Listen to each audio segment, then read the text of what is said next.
Shalom, selamat pagi saudara terkasih dalam nama Tuhan Yesus Kristus. Berjumpa kembali dengan saya pada pagi hari ini untuk kita dapat bersama-sama beribadah di hadapan Tuhan. Walaupun kita masih melakukan via YouTube pada minggu ini, kami percaya semua kita diberkati oleh firman Tuhan yang akan disampaikan dalam persekutuan kita pada pagi hari ini. Baiklah, sebelum kita memulainya, saya akan membukanya dalam doa. Kita bersatu dalam doa. Dalam nama Bapa, Putra, dan Roh Kudus. Kasih karunia dan damai sejahtera dari Tuhan Allah kita dan Tuhan Yesus Kristus menyertai kita sekalian. Tuhan Allah Bapa kami dalam sorga, kembali kami mengucap syukur Bapa, kalau pada pagi hari ini Engkau berikan kesempatan kembali kepada kami, untuk kami dapat beribadah bersama-sama di hadapan-Mu, bersama dengan jemaat, setiap jemaat, sidang jemaat Kanaan, di rumah kami masing-masing. Kami percaya ibadah yang kami lakukan walaupun via online atau YouTube, Engkau akan memberkati kami serta memberikan pencerahan demi pencerahan untuk kami ada bersama dengan Tuhan dalam beribadah pada pagi hari ini. Untuk itu persatukan kami semua sehingga menjadikan dupa yang harum di hadapan-Mu. Pada pagi hari ini semua jemaat dipersatukan dalam nama Tuhan Yesus Kristus. Terima kasih Tuhan, terima kasih. Biarlah sebelum kami mulainya, kami serahkan semua ini hanya ke dalam nama Tuhan Yesus Kristus. Haleluya, amin.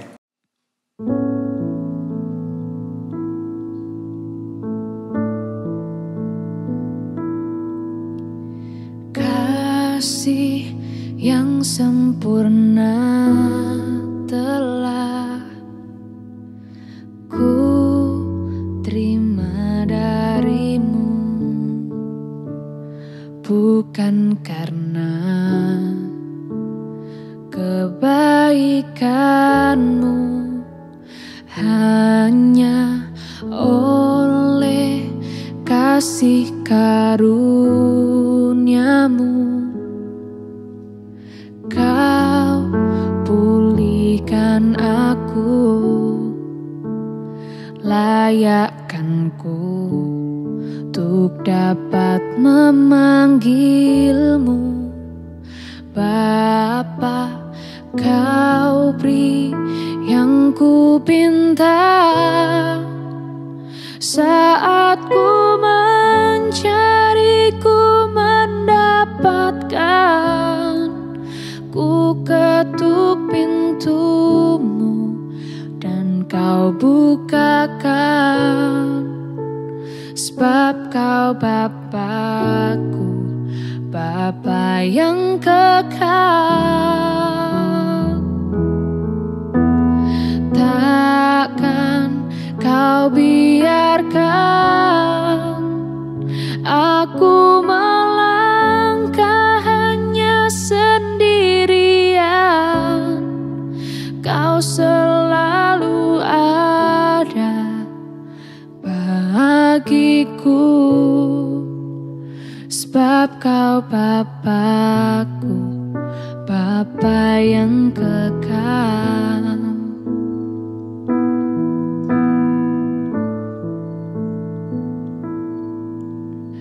Oleh kasih karuniamu, Kau pulihkan aku, layakkanku untuk dapat memanggilmu Bapa. Kau beri yang ku pinta saat ku mencari, ku mendapatkan. Ku ketuk pintumu dan Kau bukakan, sebab Kau Bapa-Ku, Bapa yang kekal. Takkan Kau biarkan aku melangkah hanya sendiri. Kau selalu ada bagiku, sebab Kau Bapa-Ku, Bapa yang kekal.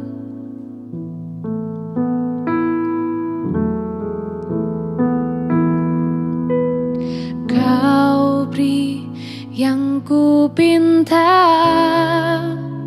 saat ku mencari, ku mendapatkan. Ku ketuk pintumu dan Kau bukakan, sebab Kau Bapa-Ku, Bapa yang kekal. Takkan Kau biarkan aku melangkah hanya sendirian. Kau selalu ada bagiku, sebab Kau Bapa-Ku, Bapa yang kekal. Sebab Kau Bapa-Ku, Bapa yang kekal. Sebab Kau Bapa-Ku, Bapa yang kekal.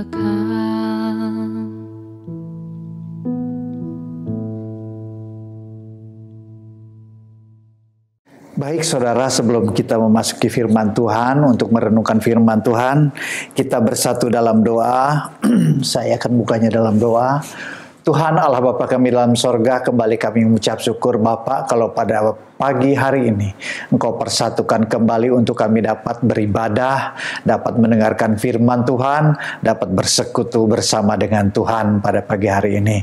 Untuk itu biarlah persiapkan kami, persiapkan hati kami menjadi tanah yang subur untuk ditaburi oleh firman Tuhan yang akan disampaikan pada pagi hari ini.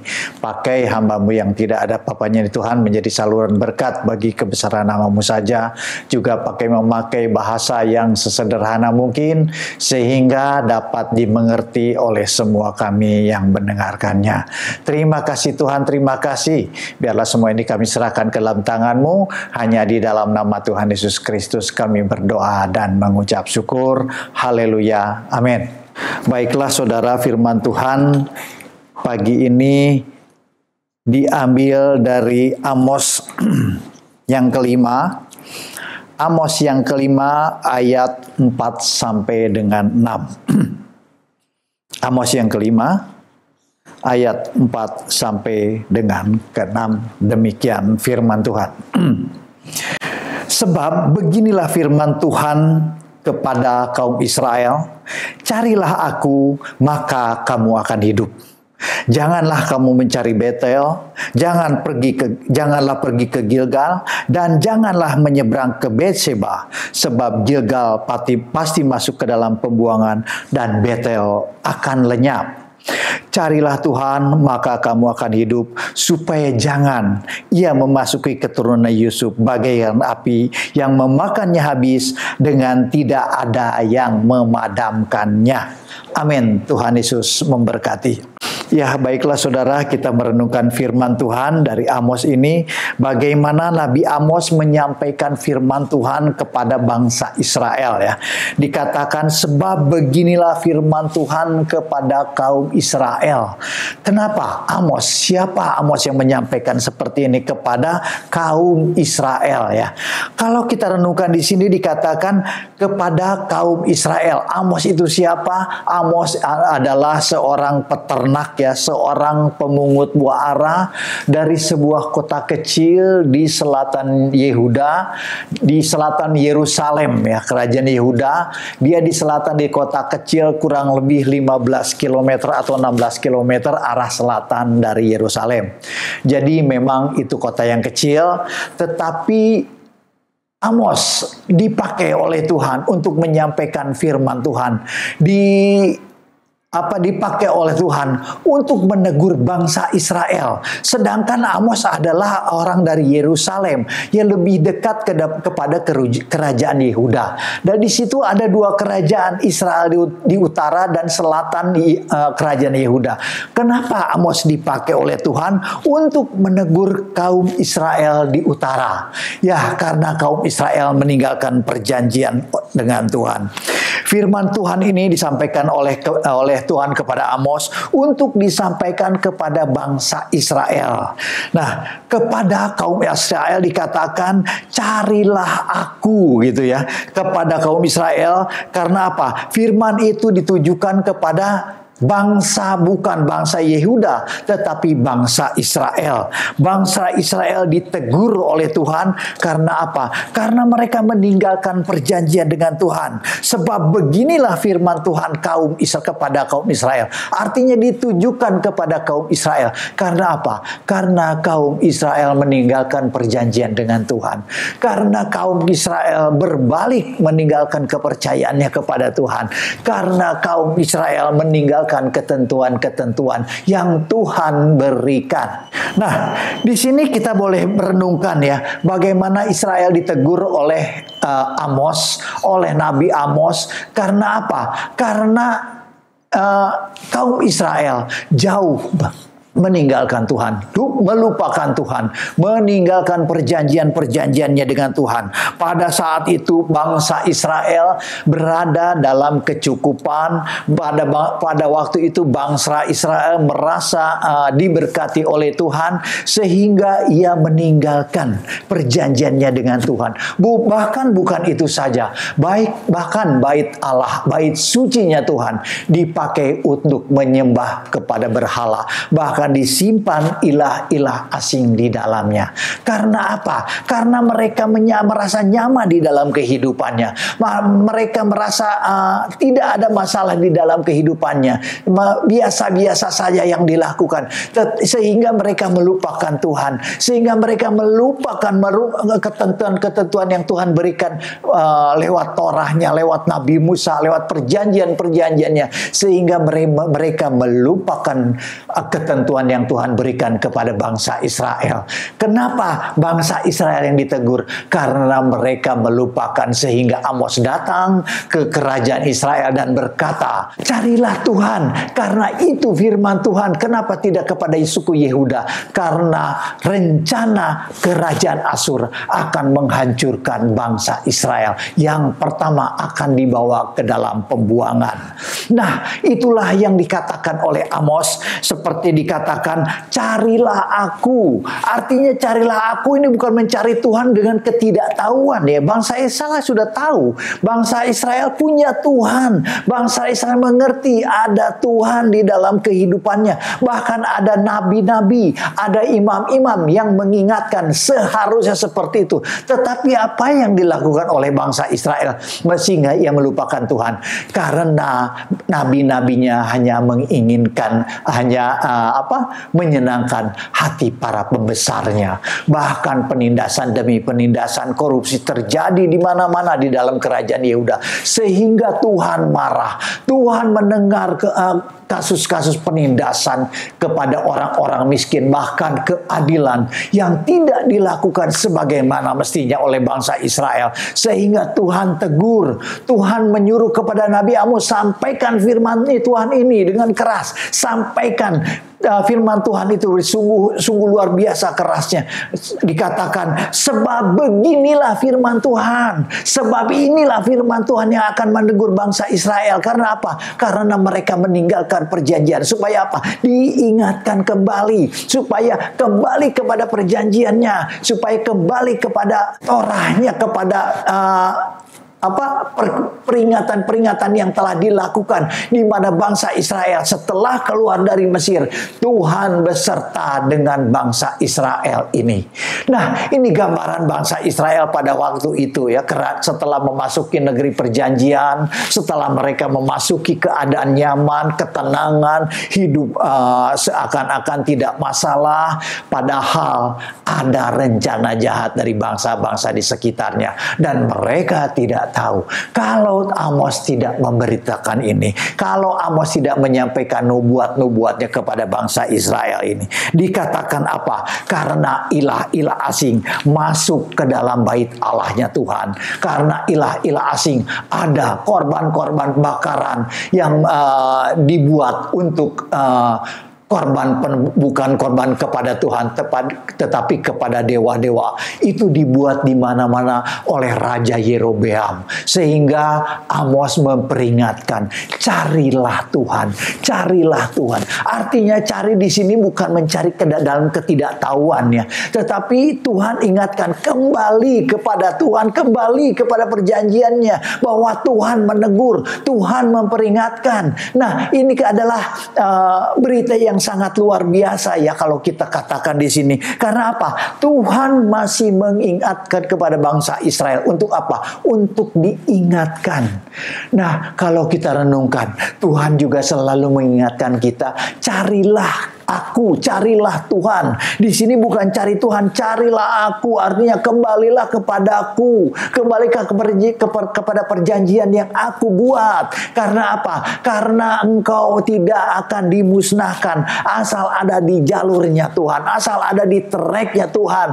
Jangan melakukan ketidakadilan atau korupsi atau dengan menyembah ilah-ilah asing yang mereka seharusnya menjadi contoh, menjadi kepala bukan ekor, tetapi mereka orang Israel mengekor kepada bangsa-bangsa di sekitarnya sehingga mereka meninggalkan perjanjian dengan Tuhan.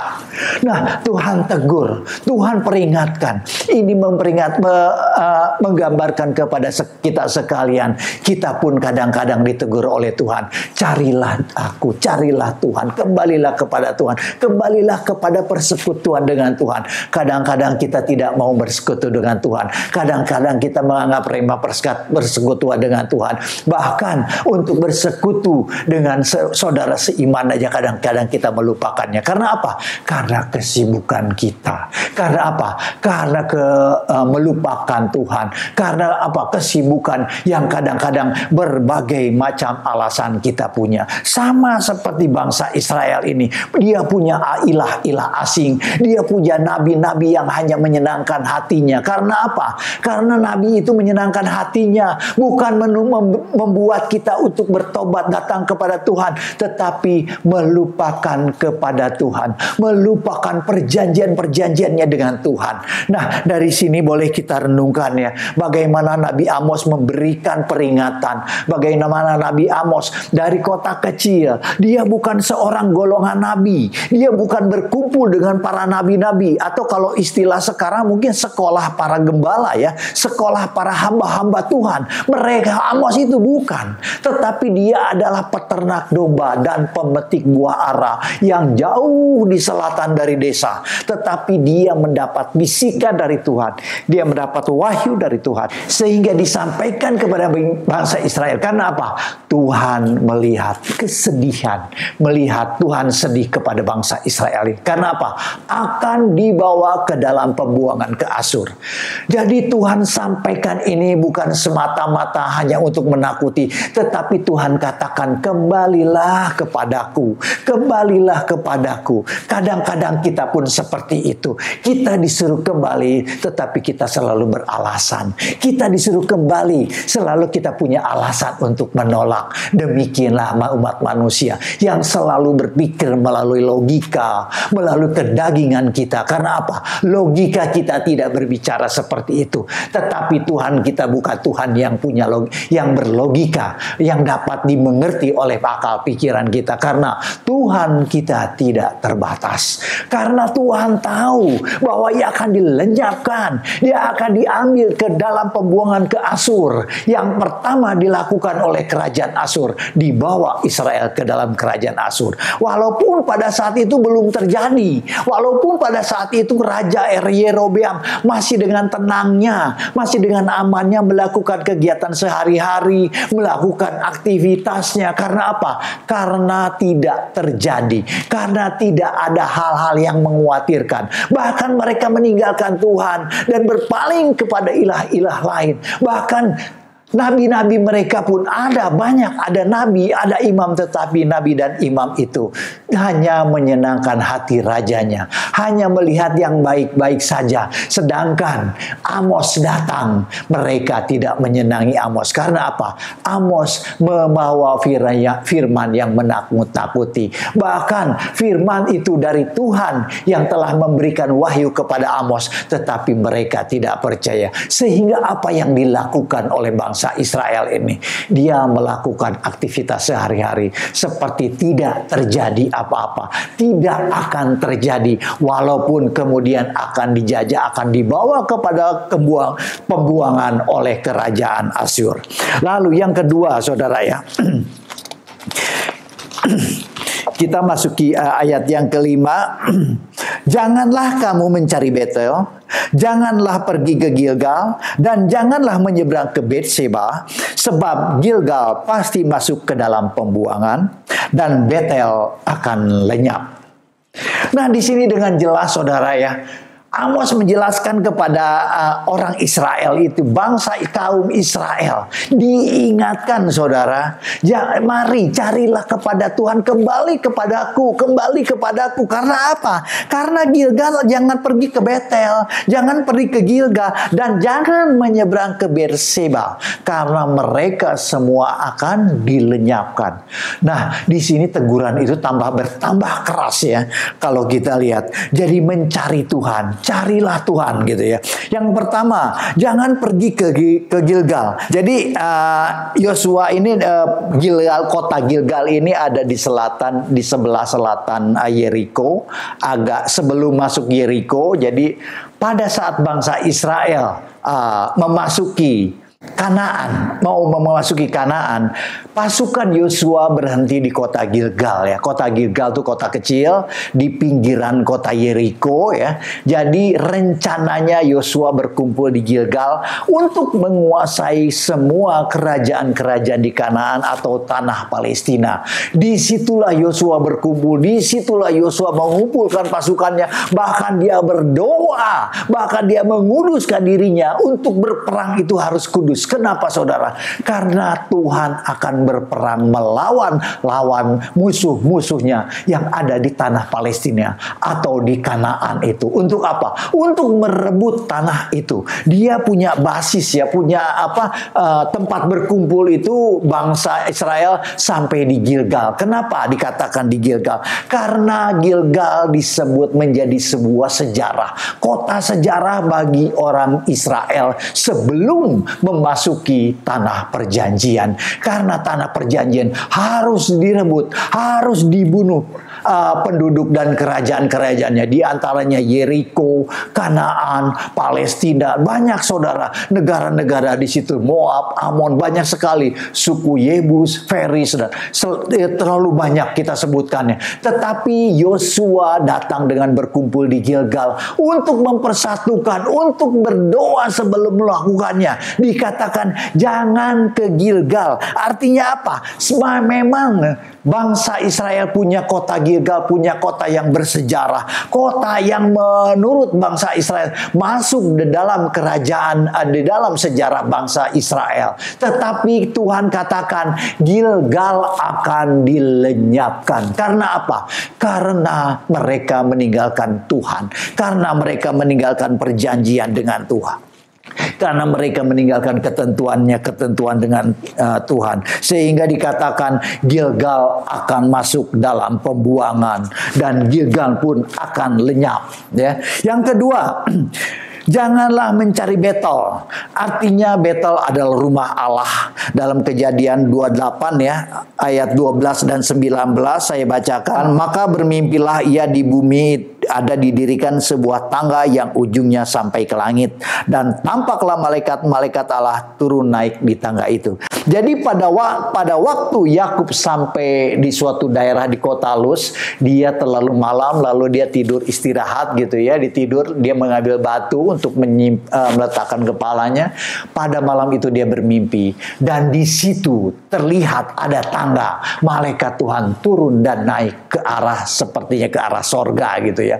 Sehingga dia dikatakan di ayat 11 dikatakan ia menamai tempat itu Betel, dahulu kota itu Luz ya, di ayat 19. Nah, di sini diingatkan oleh Yakub bahwa itu rumah Allah, itu tempat malaikat Allah turun naik di situ, sehingga pandangan Yakub dikatakan bahwa itulah pintu ke surga, sehingga dikatakan Betel adalah rumah Allah.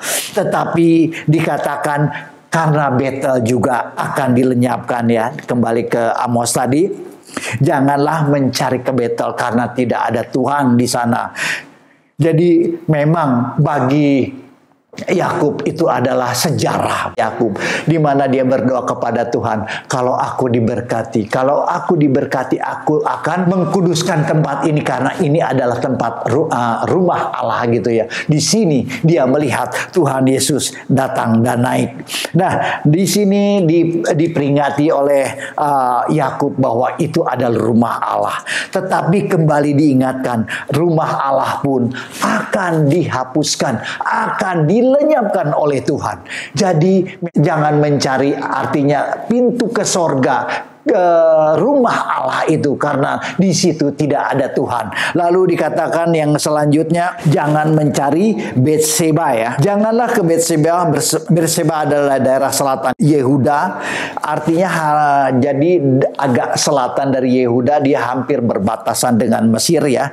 Di Kejadian 21 sampai 30 dan 33, Abraham mengadakan perjanjian dengan Raja Filistin. Abraham lalu memberikan kambing domba di situ, sehingga Berseba itu dijadikan sejarah oleh Abraham, di mana Abraham diberkati di Berseba ya. Lalu di Kejadian 26 juga ayat 23 sampai 25, Tuhan menampakkan diri kepada Ishak yang menyertai juga di Berseba. Lalu Ishak berangkat, Yakub tiba di Berseba dan mereka diberkati di situ. Di Kejadian 46 saya bacakan ya, Kejadian 46. Jadi memang Berseba itu sejarah ya, begitu bersejarahnya bagi Abraham, Ishak dan Yakub ya. Dikatakan jadi berangkatlah Israel dengan segala miliknya dan ia tiba di Berseba, lalu dipersembahkannya sembelihan kepada Allah Ishak ayahnya. Jadi Yakub di situ membawa korban sembelihan di Berseba setelah tiba di Berseba. Jadi bagi orang Israel, Betel, Gilgal, Berseba punya sejarah tersendiri untuk diingat. Tetapi Tuhan dikatakan di sini, janganlah kamu mencari di Betel, jangan kamu kembali ke Gilgal, dan jangan kamu menyeberang ke Berseba. Artinya semuanya kesia-siaan. Nah, kembali kita diingatkan oleh Tuhan. Memang kadang-kadang kita mencari Tuhan bukan hanya di Betel, bukan hanya di Berseba, tetapi di segala tempat. Begitu ada KKR yang begitu menarik, kita mencari Tuhan di sana. Begitu ada hamba Tuhan yang begitu baik firman-Nya menurut kita, wah ini menyenangkan. Kita cari di mana ada Tuhan. Kita cari di gereja mana ada Tuhan. Padahal Tuhan ada di hati kita. Tuhan ada di sekitar hidup kita. Untuk itulah kita membaca firman, kita merenungkan firman, ada Tuhan di situ. Tidak usah Tuhan ingatkan kepada mencari ke Gilgal, kita mencari ke Betel atau ke Berseba yang begitu jauh kita mencari. Tetapi Tuhan ada di sekitar kita. Sering kita memikirkan seperti itu. Sering kita terbawa oleh situasi sekitar kita yang mengatakan ada Tuhan di sana, mari kita datang. Ada Tuhan di situ, kita datang ke tempat itu. Tetapi Tuhan ada di dalam hati kita. Sehingga apa? Firman Tuhan yang kita baca itu adalah firman yang menghidupkan kita. Firman yang akan membuat kita menjadi lebih teguh, lebih mengerti, lebih memahami apa isi firman itu. Bukan Alkitabnya, bukan tempatnya di mana Tuhan ada, bukan. Karena Tuhan ada dimanapun, di mana kita akan mencari. Asal kita mencari Tuhan, pasti kita mendapatkannya. Asal kita mencari Tuhan, pasti kita Tuhan membuka jalan bagi kita. Untuk apa? Untuk kita mengerti, untuk kita memahami. Di dalam setiap persekutuan, di dalam setiap kita beribadah, ada Tuhan di situ. Hanya kadang-kadang kita seringnya apa? Seringnya kita melupakan Tuhan. Seringnya seperti bangsa Israel ini, kita lebih berpaling kepada ilah-ilah lain. Kita berpaling kepada keadaan sekitar kita yang seakan-akan menarik kita. Bukan ilah itu, bukan ilah, tetapi apa? Menarik hati kita untuk mendekatinya, menarik hati kita untuk apa? Mengetahuinya. Padahal kita lagi dengar firman Tuhan, padahal kita lagi mendengarkan renungan firman Tuhan, kita dibawa untuk terus dikacaukan oleh apa? Oleh iblis yang selalu membisikkan untuk menjatuhkan kita, untuk membawa kita jauh daripada Tuhan. Nah, seperti bangsa Israel ini, melalui imamnya, ada imam-imam, ada nabi-nabi di kerajaan itu. Di Israel pun ada orang Lewi, di Yehuda pun ada orang Israel, ada imam-imam, ada nabi-nabi, tetapi mereka tidak mendengarkannya. Karena apa? Karena keinginan hati, keinginan daging, dan apa? Keinginan mata yang selalu menjauhkan kepercayaan mereka daripada Tuhan.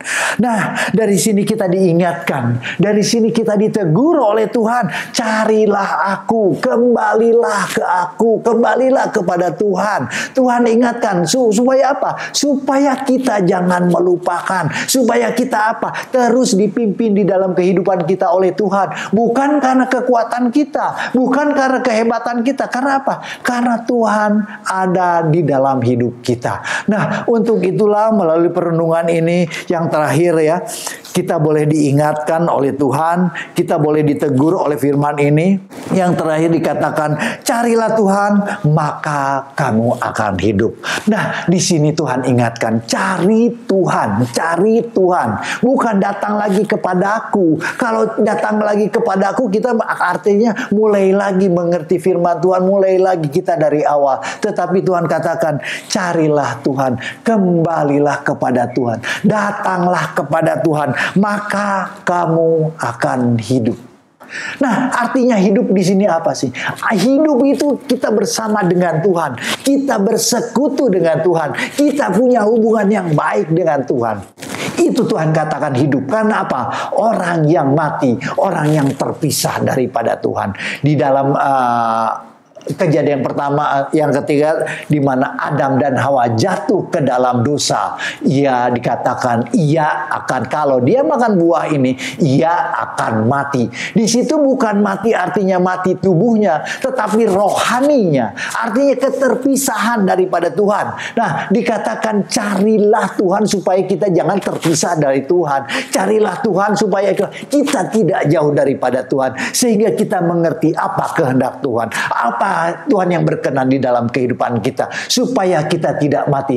Kalau kita mati, artinya kita terpisah daripada Tuhan. Bahkan kalau kita mati, kita menjauh daripada Tuhan, kita tidak bisa kembali kepada Tuhan. Untuk itulah Tuhan ingatkan, carilah Tuhan, maka kamu akan hidup. Dikatakan supaya jangan dia memasuki keturunan Yusuf bagaikan api yang memakannya habis dengan tidak ada yang memadamkan bagi Betel. Artinya apa? Murka Tuhan. Kalau murka Tuhan udah datang, siapapun tidak akan bisa menolong. Bahkan Betel pun, rumah Allah pun lenyap, bagaimana bisa menolong? Nah, di sini diingatkan oleh Tuhan bahwa marilah kita mencari Tuhan. Mari datang kepada Tuhan dengan apa? Dengan segenap hati kita. Jadi tidak bisa hanya pikiran kita saja atau hati kita saja, sedangkan mata dan pikiran kita melari-lari kemana-mana. Nah, Tuhan ingatkan supaya mencari Tuhan, kembali kepada Tuhan, kembali kepada Tuhan supaya apa? Supaya kita mendapatkan hidup. Karena hidup di dalam kebenaran Tuhan bukan sekedar hidup, tetapi kita hidup bersama dengan Tuhan, menikmati Tuhan, yang Tuhan adalah penuh kasih karunia, yang terus akan mengubah hidup kita, yang terus mendorong kehidupan kita, sehingga kita punya semangat untuk terus ada bersekutu dengan Tuhan, ada bersama dengan Tuhan, untuk terus ada karena penyertaan Tuhan hari lepas hari. Demikianlah firman Tuhan yang kami sampaikan. Biarlah firman Tuhan ini mengingatkan kita kembali untuk kita tidak melupakan Tuhan, tidak berbalik, tetapi mencari Tuhan, kembali kepada Tuhan, kembali kepada jalan-jalan Tuhan, supaya kita dikatakan apa? Maka kamu akan hidup. Artinya hidup adalah hidup bersama dengan Tuhan. Amin. Tuhan Yesus memberkati.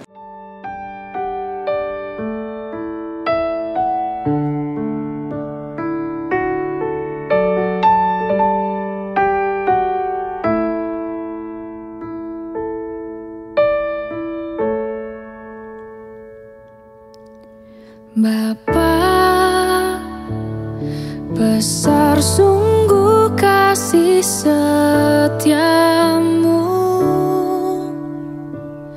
nyata sungguh perlindunganmu, tak satu kuasa mampu pisahkan aku dari kasih-Mu.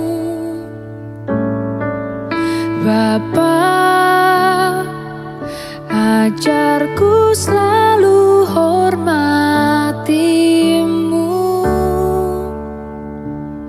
ajarku turut perintah-Mu, berikan ku hati untuk menyembah-Mu dan bersyukur setiap waktu.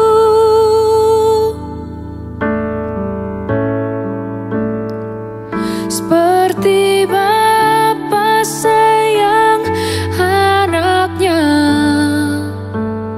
demikianlah Engkau mengasihiku. Kau jadikan biji mata-Mu, Kau berikan semua yang ada padamu. Seperti Bapa sayang anaknya, demikianlah Kau menuntun langkahku. Hari depan indah Kau beri, rancangan-Mu yang terbaik bagiku.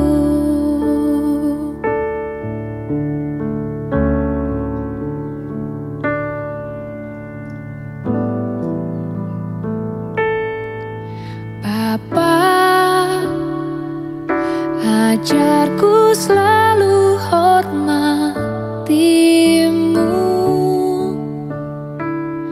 ajarku turut perintah-Mu, berikan ku hati untuk menyembah-Mu dan bersyukur setiap waktu.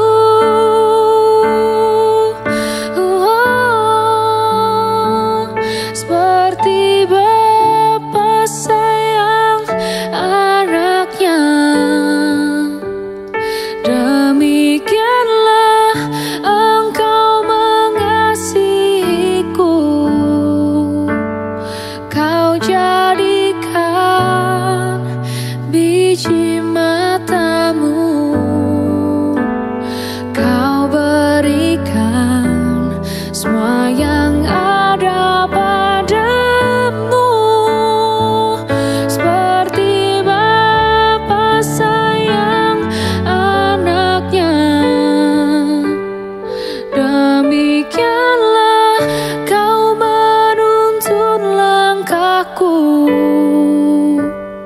Hari depan indah Kau beri, rancangan-Mu yang terbaik bagiku.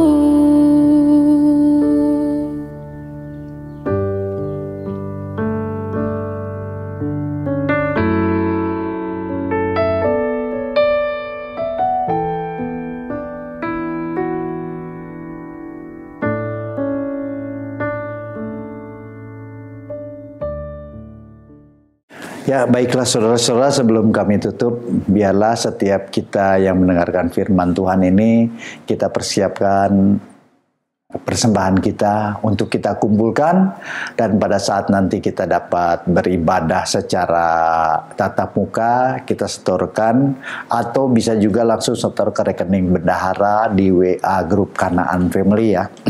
Di situ ada nomor rekeningnya, bisa disetorkan di situ. Ya, baiklah saudara, sebelum kita tutup, kita bersatu dalam doa.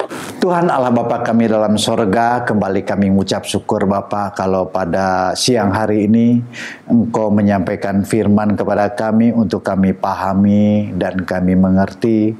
Tuhan, sungguh biarlah teguran ini menjadikan kami boleh belajar Tuhan firman Tuhan. Biarlah boleh kami mengerti sehingga kami dibuat untuk terus ada bersama dengan Tuhan, mengerti kehendak Tuhan, bahkan terus Tuhan pimpin di dalam kehidupan kami semua sebagai jemaat Kanaan. Terima kasih Tuhan, terima kasih. Biarlah semua ini kami serahkan ke dalam tangan-Mu, juga untuk setiap permasalahan pergumulan sidang jemaat Kanaan. Biarlah Tuhan Ku turut campur tangan, yang lemah Engkau kuatkan, yang sakit Engkau sembuhkan, yang kekurangan Engkau cukupi Tuhan, sehingga bahkan sampai berkelebihan. Juga kami berdoa untuk Bapak Gembala kami, Bapak Daniel Sukendra, yang telah Engkau tempatkan menjadi gembala atas sidang jemaat Kanaan. Biarlah Engkau jaga dan lindungi, pakai terus dimanapun ia berada, bahkan untuk keluarganya semua, untuk anak-anaknya Tuhan Kau berkati, yang di Jakarta maupun yang di Australia. Juga rencana untuk Bapak Gembala di dalam tim sejarah, membuat sejarah gereja Gerakan Pentakosta Tuhan, Engkau berikan hikmat dan perlindungan daripada-Mu sehingga dapat menyelesaikan semua rencana ini. Terima kasih Tuhan, terima kasih Tuhan Allah Bapa kami dalam sorga. Juga kami berdoa bagi tim medis yang masih menangani COVID yang masih berlangsung pada saat ini. Kami serahkan keberadaan ke dalam tangan-Mu, setiap dokter, perawat, tim medis, apapun yang bertugas dalam tim ini Tuhan, berikan kekuatan yang daripada-Mu sehingga imun tubuhnya dikuatkan Tuhan, sehingga dia dapat merawat pasien-pasien yang terkena COVID sehingga dapat disembuhkan. Kami percaya kesembuhan adalah daripada Tuhan saja. Tuhan Allah Bapa kami dalam sorga, juga kami berdoa untuk Bapak Presiden yang telah Engkau tempatkan di negara kami sehingga dapat mengatur warga negara Indonesia, bahkan dengan setiap kebijakan-kebijakan atau keputusan Presiden yang selalu memihak kepada warganya, kepada rakyat Indonesia. Terima kasih Tuhan, berkati Tuhan Bapak Presiden beserta jajarannya, TNI, Polri yang menjaga kedaulatan negara kesatuan Indonesia ini kami serahkan ke dalam tangan-Mu. Biarlah hikmat daripada Tuhan saja yang menyertai. Terima kasih Tuhan, terima kasih. Baiklah saudara-saudara terkasih, persatukan hati dan pikiran kita untuk menerima berkat-berkat daripada Tuhan saja. Kasih karunia dan damai sejahtera dari Tuhan Allah kita dan Tuhan Yesus Kristus menyertai kita mulai saat ini sampai Maranatha Tuhan Yesus datang kembali. Haleluya. Amin.